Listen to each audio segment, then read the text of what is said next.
তোমার বেড়ি ওই ফুলমতির বলে বিয়ে দিবে এসে। এই বিয়ে দেবো না তা কি করব? মেয়ে বড় হয়েছে, বিয়ে দেবো। শোনো, ভুল করেন না, ভুল করেন না। ওই যে আসমতের বেডি বিয়ে দিছে, বয়স ছিল 13 বছর। আর এই 13 বছর বয়সে বিয়ে দিয়ে এই 14 বছরের বেলায় যায় হয়েছে কি মা হতে চলেছে। আর এই বাচ্চা ডেলিভারির সময় গ্রামে তো পারেই নাই, নিয়ে গেছে হাসপাতাল। নিয়ে যায় ডেলিভারি হইতে সবাও শেষ, ওই মাও শেষ। কি বললি? মারা গেছে?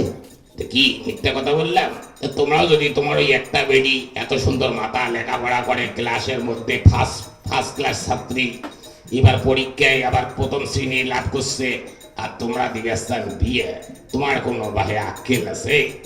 হ্যাঁ, না বেডি তোমার বেড়া টাঙাইছে? সরকার এখন কত চেষ্টা করতেছে এই শিশু অনেক থেকে শুরু করিয়ে একেবারে একবারে একেবারে লেখাপড়া শেষ করা পর্যন্ত সরকার খরচ চালাবার লাগছে, উপস্থিতি দিবার লাগছে। তারপরেও তোমার টানবার আবার না বেটি বিয়ে দিবে। ওই বেটি বিয়ে না দিয়ে বিষ খোয়া মারো, বিষ খোয়া মারো।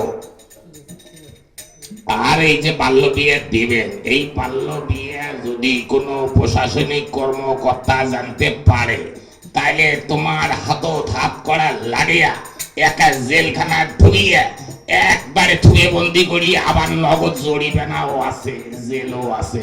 আক্কেলটা তোমার হইবে। না না, এ কথা তো আমি জানি না। তা ঠিক আছে, তুই যখন বললি তাহলে আমি আর মেয়ের বিয়ে দিচ্ছি না। আমি এখনই যে ছেলের বাড়িতে খবর পাঠাচ্ছি যে আমি এ বিয়ে রাজি না। এই যে একটা কাজের কথা কইছেন, এই যে একটা কাজের কথা কইছেন, মনটা কমাইছে তোমাকে এই হলোখানা নয়ারহাট বাজারে নিয়ে যায় তোমাকে একটা সিঙ্গারা খোয়াম, সিঙ্গারা। এই ছাড়